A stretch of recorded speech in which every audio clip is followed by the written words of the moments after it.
Welcome all. As you see on your screen, that is paper second, personal laws of Christians, Parsis and Jews. That is paper code, and this paper is related to group C, that is family group for LLM for SAM students.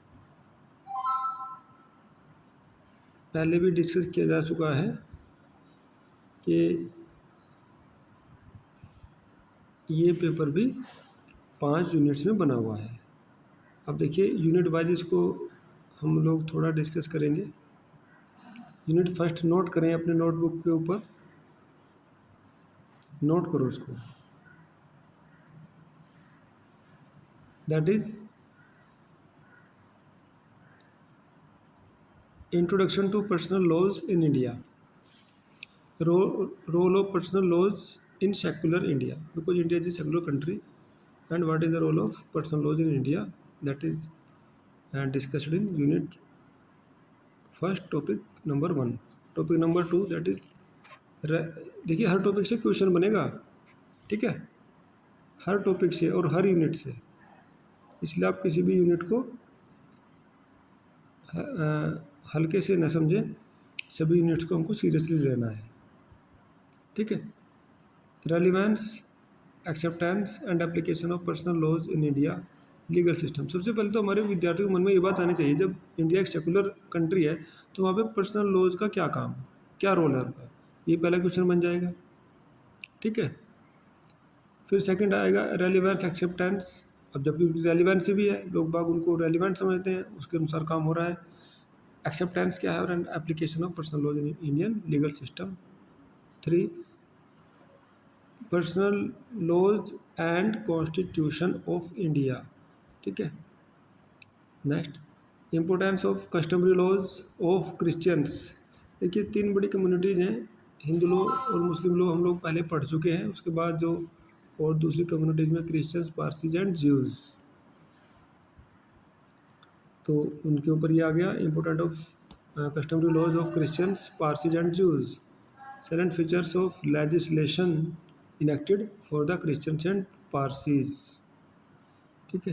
Unit second पे देखिए hybrid legal system, salient features of hybrid legal systems, meaning and importance, role of custom in Christians laws।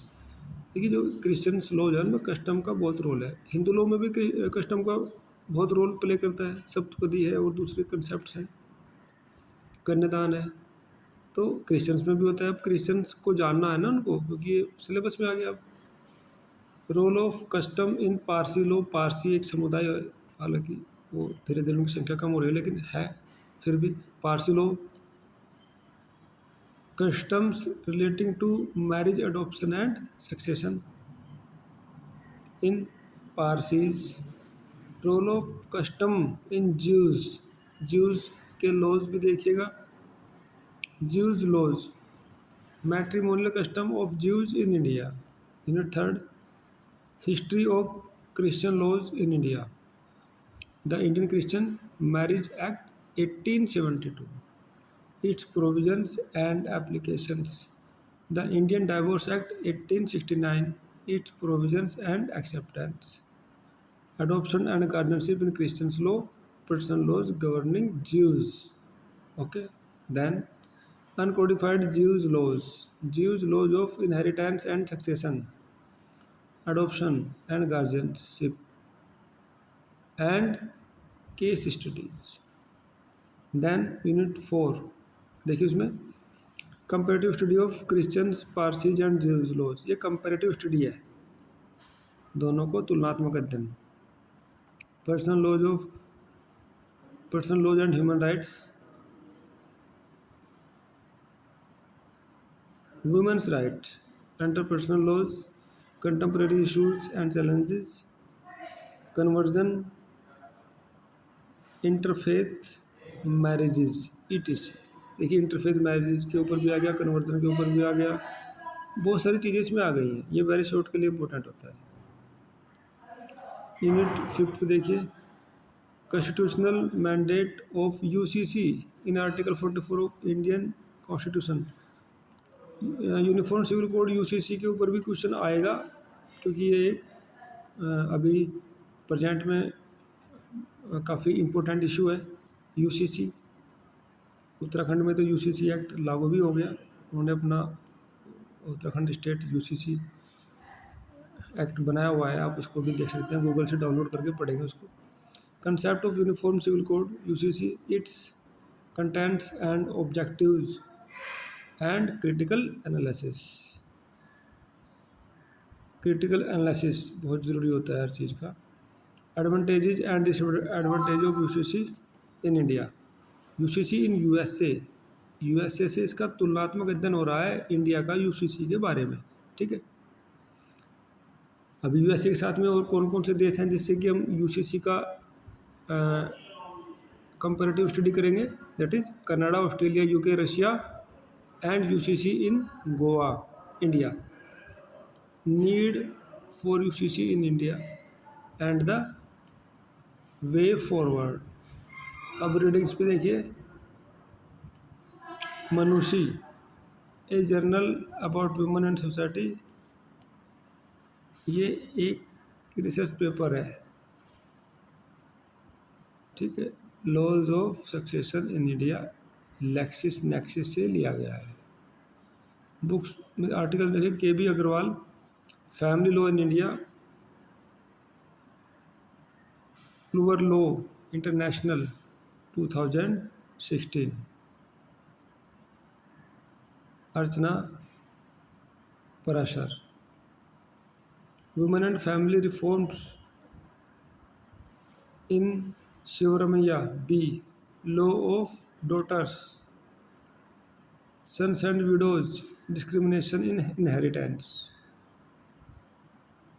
India आगे publication 1992, ये 1992 का publication है।